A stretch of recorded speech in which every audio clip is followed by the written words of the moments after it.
Next up, I'd like to talk about tener and the past tense. Now, you already know that in Spanish we have a line past and a dot past. And whether we use one or the other for any particular verb is almost like a 50-50 split. You know, half the time we use a line past and the other half we use a dot past. However, there are a handful of verbs in Spanish that almost always fall into the line past. They just tend to fall that way in Spanish. They have a tendency to fall into the line past almost as like a default. So tener is one of these verbs. Now we'll do the line past now, and what I want you to realize is that this is what you'll use 90% of the time when we're expressing the past with tener. Afterwards we'll do the dot past, but honestly you really won't use it that much. What we will mostly use is this line past. With the line past, we're typically talking about wasing and wearing, and what I mean by that is, for example, I was having it. Here you can see the was with the ing here, and this could be I was having it, doing it, trying it, saying it. In every case it's was with an ing. So this is typically the line past. And then we also have you were having it. So this was where were comes in with ing here. So the line past we have wasing and wearing. Now what's interesting is that we also use this line past 90% or more of the time to simply express I had.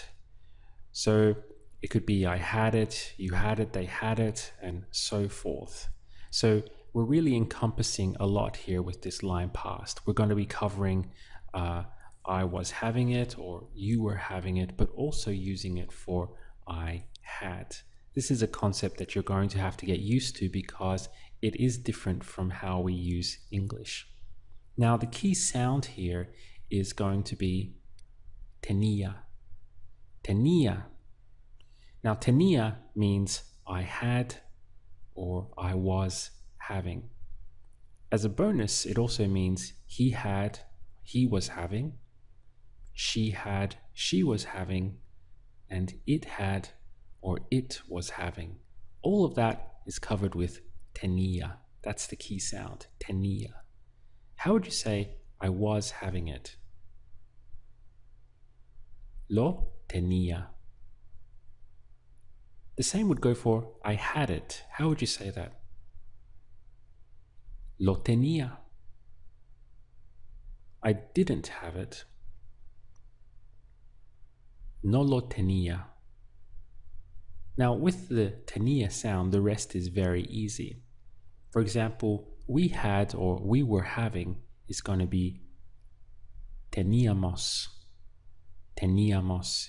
You can hear that key sound of tenía remains. It's just that we throw mos for we on the end of it. So teníamos is we had or we were having. Then lastly we have they had or they were having, and that would be tenían. So here we have the N at the end for they. And again, that key sound remains, tenía. But for they, it's tenían with the little N at the end. Let's put it all on one slide. So we have tenía, tenías, tenía, teníamos, and tenían. This is what I mean by a key sound, because once we have tenía, that remains all the way down the line. Tenía, tenías, tenía, teníamos, and tenían. It's very much the key sound of the line past. Let's go into a short drill now. How would you say I had it? Lo tenía. She had it. Lo tenía. He had it. Lo tenía. It had it. Lo tenía. They had it. Lo tenían. We had it. Lo teníamos. If I quickly go back over those questions, we could substitute I had it for I, let me type it out here, was having it. That would equally be lo tenía, or she had it could equally be she was having it. Again, it's simply lo tenía. So with this line past, this key sound of tenía, it's very important to remember that we are expressing the wasing and wearing, but also we use it 90% or more of the time to express I had, or you had, or they had, and so forth. So tener is one of those verbs which has a tendency to fall into the line past.